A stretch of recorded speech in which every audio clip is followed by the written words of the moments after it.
दोपहर 3 बजे के भोजपुरी समाचार में अपने का स्वागत बा। नमस्कार, हम अफरोज। सबसे पहले प्रमुख समाचार। 12 विषय के जम्बू मानेश्वरा में भूस्खलन बाढ़, 2 जने के सब मिलल 19 जने पे पत्ता।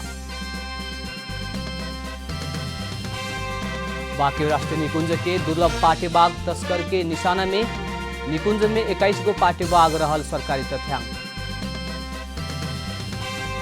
बुध के भइल शेयर कारोबार मापक नेप्से परिसूचक दोहरा अंक से घटल, नेपाल पुनर्बीमा कंपनी शीर्ष स्थान में। आइभरी कोस्ट के प्रधानमंत्री एमाडोउ गन कोलाबारी के निधन, अक्टूबर में होने वाला राष्ट्रपति के चुनाव अनिश्चित।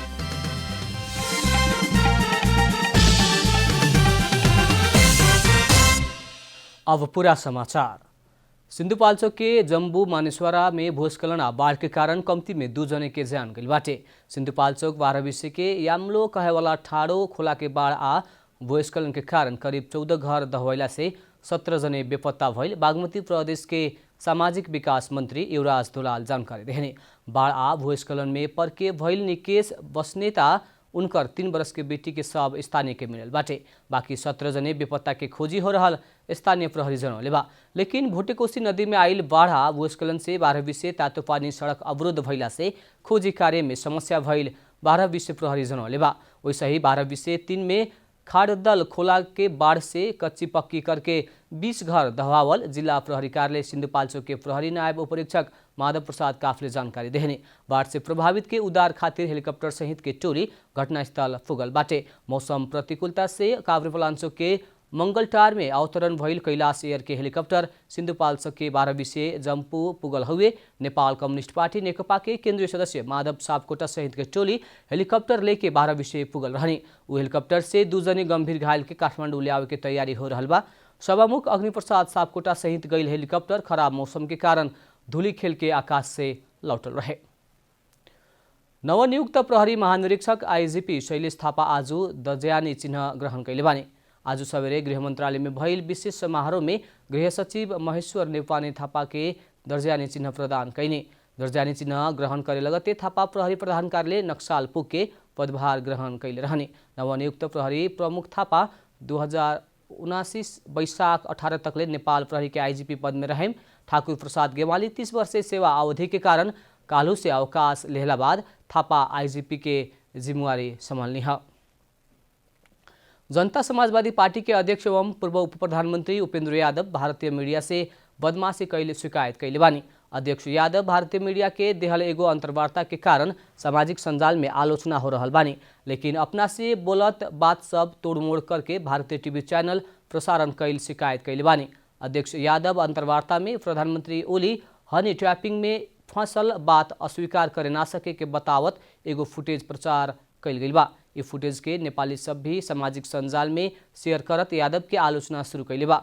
पिछला समय भारतीय मीडिया सब प्रधानमंत्री केपी शर्मा ओलिया नेपाल खातिर चीनिया राजदूत यांगछी के जोड़ के भ्रामक आ आचार संहिता विपरीत के समाचार सब प्रकाशन आ प्रसारण करते आ रहल बा। प्रदेश नंबर 2 में कोरोना संक्रमित ज्यादा भइल महोत्तरी के शमसी गाउँपालिका के स्वास्थ्यकर्मी 11 दिन से सब सेवा सब ठप करके आंदोलन में उतरल बा। शमसी में 273 जने कोरोना वायरस के संक्रमित भइला पर भी उ सबके देखरेख में समस्या भइल बा। महोत्तरी के शमसी गाउँपालिका में 273 जने कोरोना संक्रमित बाटे त उहे ठाउँ के स्वास्थ्य सेवा सब 11 दिन से बंद बाटे। स्वास्थ्यकर्मी आंदोलित भइला से क्वारेन्टाइन ही ना बल्कि प्रसूति सेवा भी ठप्प रहल बा। कोरोना के समय में काम कैल जोखिम भत्ता, नियमित खोप कार्यक्रम के भत्ता, राष्ट्रीय विटामिन ए कैप्सूल खियावल स्वयंसेविका के भत्ता, सुत्केरी करावल भत्ता लगायत मिले पर के उ लोग के माग बाटे। भत्ता बापत के करीब 68,72,000 रकम शमसी गाउँपालिका के प्रमुख प्रशासकीय अधिकृत रामजी जोशी देवे के ना मानल उ लोग के आरोप बा। सबै सेवाहरू emergency birthing centre OPD general सबै सेवाहरू हामीले बन्द गरेका छौँ। क्वारेन्टाइनका जति सेवाहरू छ सबै बन्द गरेका छौँ, जुन कि शमसी गाउँपालिका रेड जोनमा परेको छ हैन। 273 जना यहाँ पोजिटिभ केस छ हैन। तिनीहरूको पनि सेवा हामीले बन्द गरेका छौँ। यसको लागि हामीले पटक पटक गाउँपालिकामा खबर दिँदा पनि हामीहरूको माग अहिलेसम्म केही पनि रेस्पोन्स आएको छैन। कार्यकारीले पनि केही रेस्पोन्स दिनु भएन अनि एकाउन्टेन्ट सरले पनि केही रेस्पोन्स दिनु भएको छैन। न हाम्रो नाइट भत्ता दिन्छ, न हाम्रो के भन्छ यो खोपहरू चलाएको फिल्ड भत्ता भन्छ त्यो नि दिइरहेको छैन, न प्रोत्साहन भनेर दिन्छ त्यो नि दिएको छैन। हामी 1 वर्ष पर्ख्यौँ तर अब यो लास्टसम्मै छ।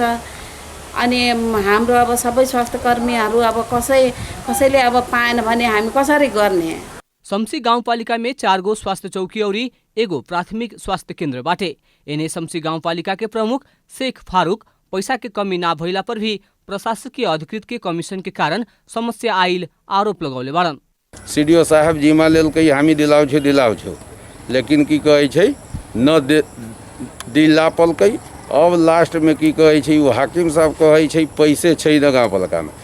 अब क्वारंटाइन चलावे के लिए जो है वो पैसा के जरूरी पड़ल। वक्त पर जो है रामजी जोशी गांवपालिका में न बैठे के कारण वक्त पर पैसा न मिल न पैसा मिलने के लिए क्वारंटाइन में से भी आदमी जो है निकल करके की कहे जी बाहर जुलूस निकल गई।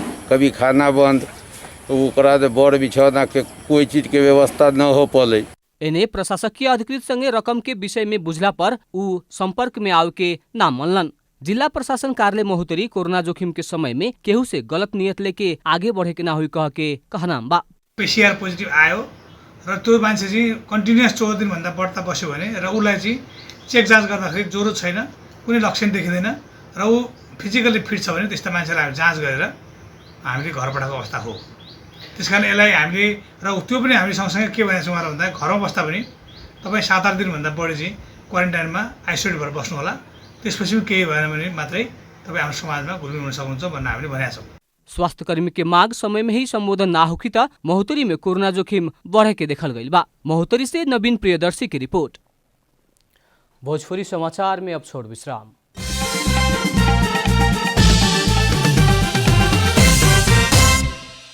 भोजपुरी समाचार में अब थप समाचार। दुर्लभ पाटे बाघ के संरक्षण आ संख्या वृद्धि खातिर बाघ के राष्ट्रीय निकुंज के स्थापना कैल गई रहे, लेकिन पिछला समय राष्ट्रीय निकुंज वन्यजंतु तस्करी के निशाना में पड़ रहा बा। निकुंज स्थापना भइल छोट समय में ही 21 पाटे बाघ के वासस्थान बने में सफल भइल निकुंज में तस्करी बढ़ते गई बा। आषाढ़ 20 गते जिला प्रहरी कार्यालय बाँकी और प्रदेश नंबर 5 ब्यूरो प्रहरी से खटल टोली राप्ती सोनारी गाउँपालिका वार्ड नंबर 2 से मनोज घरती के पाटे बाघ के छाला और हड्डी सहित नियंत्रण में लेवे में सफल भइल रहे। प्रहरी अपने ग्राहक बन के 24 लाख में किने के कह के डील करके मनोज घरती के नियंत्रण में लेवे में सफल भइला पर भी अभी भी नरे घरती और प्रकाश आचार्य फरार रहल प्रहरी जनौले बा। राप्ती सोनारी गाउँपालिका वार्ड नम्बर 2 तिती धारी बस्ने नमराज घरती मगर समाजले बाघको छालाको खरिद बिक्री गर्ने सूचनाको आधारमा 77/3/20 गते 5 नम्बर प्रदेशको अनुसन्धान समूह र जिल्ला प्रहरी कार्यालय र यी प्रकार कुसुमको बारोखट्टीको विशेष टोलीले राप्ती सोनारी गाउँपालिका वार्ड नम्बर 2 तितेन घारी बस्ने वर्ष 46 को नवराज घरती मगरले आफ्नो मकैबारीमा लुकाइराखेको यो बाघको छाला एक थान र 10.5 किलो चाहिँ यसको हड्डी सहित पकड़ाउ गरेका छौं। पकड़ाइल बाघ के छाला और हड्डी निकुंज क्षेत्र लगे मिलल प्रहरी के अनुसंधान में खुलल बाटे। तस्कर सब बाके राष्ट्रीय निकुंज के सीमा में बाघ मारल हो सके के प्रहरी जनौले बा। छाला आले आफ्नै मकैबारीमा चाहिँ राखेको भन्ने चाहिँ अनुसन्धान खुलेको छ र अन्य व्यक्तिहरूको खोजी कार्य भइरहेको छ। बाघ राष्ट्रीय निकुंज के प्रमुख संरक्षण अधिकृत प्रमोद भट्टराई के अनुसार कुछ महीना पहले दांग में बाघ के छाला सहित कुछ व्यक्ति पकड़ाउ पड़ल रहे। ऐसा ही निकुंज क्षेत्र बाहर और आसपास में बहुते चोरी निकासी हो रहल आ बाके भारत संग के सीमा से जोड़ल जिला भइला के कारण भी ऐसन अवैध क्रियाकलाप सब ज्यादा हो रहल मिलल बा। राष्ट्रिय निकुंज क्षेत्र भित्रको हुँदैमा त्यो भित्रै मारियो भन्ने त हुँदैन, किनभने बाघ चाहिँ तपाईको ठुलो क्षेत्रमा विचरण गर्ने र अब त्यसमा बाहिर पनि मारिएको हुन सक्छ, त्यो चाहिँ यकिन हुन सकेन बाहिरको हो या भित्रको हो भन्ने। र अहिले पछिल्लो घटना हेर्दाखेरि चाहिँ यो पछिल्लो घटना हामीले बाघको छालालाई भेरिफाई गर्नलाई विज्ञमा पठाइसकेका छौँ र त्यसको चाहिँ एक किसिमको रिपोर्ट पनि आइसकेको छ। त्यो यो बाघ राष्ट्रिय निकुञ्ज क्षेत्रको चाहिँ होइन भन्ने रिपोर्ट आएको छ। बाघ राष्ट्रिय निकुंज स्थापना भइल वक्त 4 गो बाघ रहला पर भी सन 2018 के बाघ के गणना मुताबिक बाघ राष्ट्रिय निकुंज में 21 गो बाघ रहल बा। बाघ से रविन्द्र सिंह ठकुरी की रिपोर्ट। रूपन्देही स्थित तिनाउ नदी में अनियंत्रित दोहन भइला से बुटवल में 2027 आ 38 साल में बाढ़ से बड़का क्षति भइल रहे। अभिन फेरू बाजार क्षेत्र के असर पड़े वाला किस्म से बांध पर सरसफाई के नाम में नदीजन्य पदार्थ के बिक्री होके लागल बाटे। स्थानीयतः सीमित आय स्रोत के नाम में बस्ती के ही कटान होके किस्म से नदीजन्य पदार्थ बिक्री खातिर अनुमति देहला बाद स्थानीय सब ओकर विरोध में उतरल बा। रूपन्देही के बुटवल उपमहानगरपालिका पुलचोक कन्या ढुंगा नीचा रहल सिंचाई नहर सफा करे के नाम में नदीजन्य पदार्थ बिक्री कैल आरोप स्थानीय के बाटे। नदीजन्य पदार्थ बांध से निकाल के नदी में ही राखे परे के सीमित आर्थिक उपार्जन के नाम में उपमहानगरपालिका बस्ती के जोखिम में पारे वाला हिसाब से नदीजन्य पदार्थ बिक्री कैल स्थानीय के आरोप बाटे। नहर सफा कैला पर ऐसे अगाडि बांध से निकाल गई नदीजन्य पदार्थ नदी में ही फेकत जात रहे, लेकिन बरसात के समय में जथाभावी नदीजन्य पदार्थ दोहन कैला से ओकर असर बस्ती में परे के भइला से दोहन सदा के लागि बन्द करे परे के माग स्थानीय के बाटे। सफाई गर्दा निकालिएको नदीजन्य पदार्थ बेचबिखन गरेर ठुलो धनराशि कुम्ल्याउने षड्यन्त्र भएको दुनियाँलाई जाहेर गराउन चाहन्छौँ। निर्माण गरेको तटबन्धन जथाभावी तिनाउमा दोहन गर्नाले ठुलो क्षति पुर्याउनका साथै खास गरी तिनाउ नदीको किनारामा बसेका बसोबास गर्ने बासिन्दाहरू साँच्चै सोच्नै नसक्ने खतरामा पर्ने ठुलो सम्भावना छ। सिंचाई आयोजना से उपमहानगरपालिका में नहर सफा करे के निवेदन अइला के बाद उपमहानगरपालिका नीलामी प्रक्रिया से नहर सफा करे के सूचना ही प्रकाशित कैले रहे। कामका सन्दर्भमा 1636 सिंचाई प्रणालीले आफ्नो सिंचाई प्रणालीमा नदीजन्य पदार्थ आएर भइरहेको कारणले गर्दाखेरि तत्काल निकाल्नका लागि बुटवल उपमहानगरपालिकालाई अनुरोध गरे।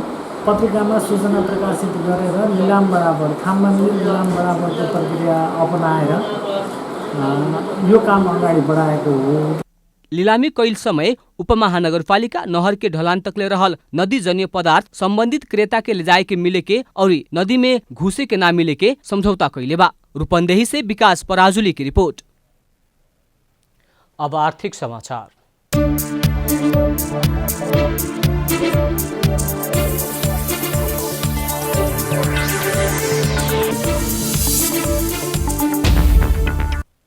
धितोपत्र बजार में काल्हु शेयर कारोबार मापक नेप्से परिसूचक दोहरा अंक से घटल बाटे। नेपाल स्टॉक एक्सचेंज के मुताबिक नेप्से 10.13 अंक से घट के 1326.53 में पुगल बाटे। वैसे ही सेंसिटिव परिसूचक 2.64 अंक से घट के 279.95 में पुगल बाटे। काल्हु कुल 179 कंपनी के 29,77,706 किता शेयर 1,07,84,62,141 में खरीद बिक्री भइल रहे। कारोबार भइल कुल 12 उपसमूह मध्ये 2 गो उपसमूह के शेयर ही ऊपर बढ़ल बाटे। व्यापार 15.31 आ सामूहिक लगानी कोष 0.1 अंक से बढ़ला से बैंकिंग 10.79, होटल 42.242, विकास बैंक 7.01, जल विद्युत 8.68, वित्तीय 1.78, निर्जीवन बीमा 30.13, अन्य 2.8, लघु वित्तीय 10.13, जीवन बीमा 60.29 अंक से घटल बाटे। नेपाल लाइफ इंश्योरेंस के 7,14,09,853, प्रभु बैंक संस्थापक शेयर 6,31,80,000, एनएमबी बैंक के 4,44,18,935, छिमेकी लघु वित्त विकास बैंक 3,91,36,525, हिमालयन डिस्टिलरी के 3,24,74,186 में खरीद बिक्री भइल रहे। भोजपुरी समाचार में अब छोड़ विश्राम।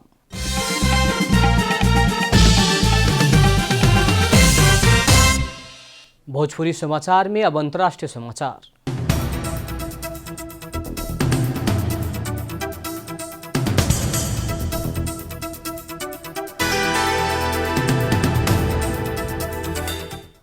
आइवरी कोस्ट के प्रधानमंत्री एमाडोउ गन कोलाबारी के निधन प्रधानमंत्री मंत्रिपरिषद बैठक लगत्ते निधन भइल बाटे। काल्हु बैठल मंत्रिपरिषद बैठक के क्रम में बीमार पड़ल प्रधानमंत्री कोलाबाली के लगत्ते निधन भइल हुए। 61 वर्ष के कोलाबाली के सत्तारूढ़ पार्टी आवेला अक्टूबर में होखेवाला राष्ट्रपति चुनाव खातिर अपन उम्मीदवार बनावे की घोषणा कैले रहे। कोलाबाली फ्रांस में 2 महीना तक दिल के इलाज करा के अभी स्वदेश लौटल रहने। राष्ट्रपति एलासानी ओटारा देश शोक में रहल बतौले वालन। कोलाबाली मंत्रिपरिषद के साप्ताहिक बैठक के क्रम में बीमार पड़ला उनकरा के उहे बेरा अस्पताल ले गल रहे। कोलाबाली के अस्पताल में ही निधन भइल हुए उनकर निधन से आए वाला अक्टूबर में होके के कहल गई चुनाव अनिश्चित बनल बाटे। सन 2012 में कोलाबाली के दिल के ऑपरेशन भइल रहे। वहाँ के बीतल मई 2 तारीख में इलाज खातिर फ्रांस गई रहनिया 2 महीना बाद स्वदेश लौटल रहने। अब खेलकूद समाचार।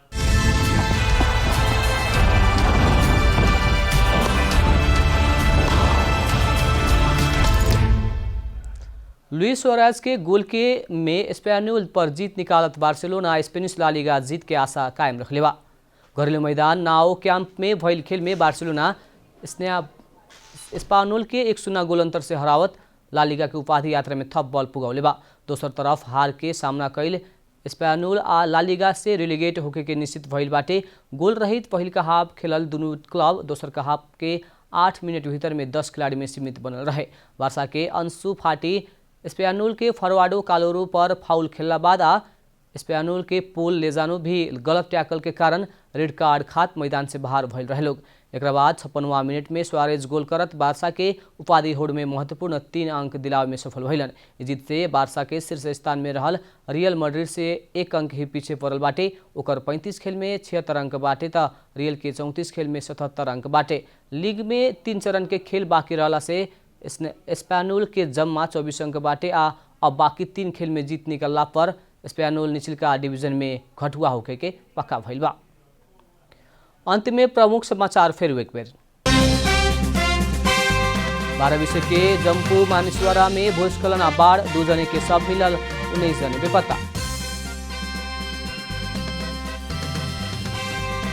बाकी राष्ट्रीय निकुंज के दुर्लभ पाटे बाघ तस्कर के निशाना में निकुंज में 21 गो पाटे बाघ रहल सरकारी तथ्यांक। बुध के भइल शेयर कारोबार मापक नेप्से परिसूचक दोहरा अंक से घटल। नेपाल पुनर्बीमा कंपनी शीर्ष स्थान में। आइवरी कोस्ट के प्रधानमंत्री एमाडो गन कोलाबाली के निधन। अक्टूबर में होने वाला राष्ट्रपति के चुनाव अनिश्चित।